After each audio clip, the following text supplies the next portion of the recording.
Una pa lang, wala nang alinlangan. Pag nagsimula ang tugtog ng musika, maririnig mo kaagad ang napakagandang boses. Syempre, soft and chill vibes ba? Paglangan sa kalam,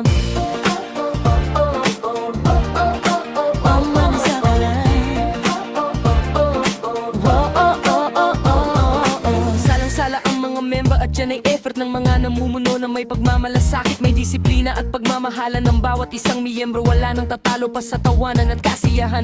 Yan ay sa soft and chill vibes band lang makikita.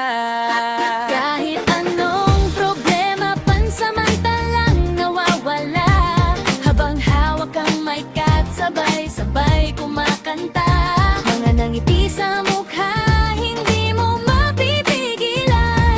soft and chill vibes band lang ang magbigayan. Kakamitan na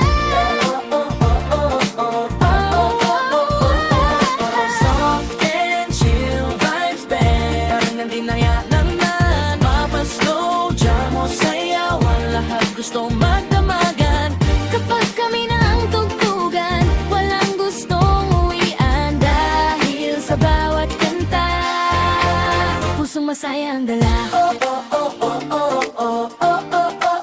Pusong masaya ang dala. Pagdating ng gabi, puno na ang paligid. Lahat nakaabang habang ilaw ay umiilaw sa gilid. May mga napapainda kahit bagong dating lang. Pag tumama ang tugtog, lahat sumasabay na agad. Bawat kanta may init na tumatako sa damdamin. Parang ayaw nung matapos ang bawat awitin. May sweet na awitan para sa nagmamahalan. May biruan at kulitan para sa magkakaibigan. Hindi lang basta tugtog ang aming inaalay, kundi masasayang alaala na hindi kumukupas. Kaya bawat event na aming pinapuntahan, laging may ngiti at sigawang naririnig saan man. At habang tumatagal, lalo pang umiinit, sigawan ng tao hanggang kisame umaabot. Kasama ang buong banda, walang iwanan, dahil bawat tugtog galing sa tunay na samahan. Pag soft and chill vibes band,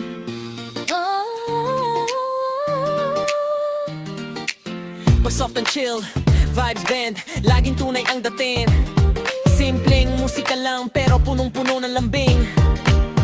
Kaya saan man mapunta at kahit sa tugtog,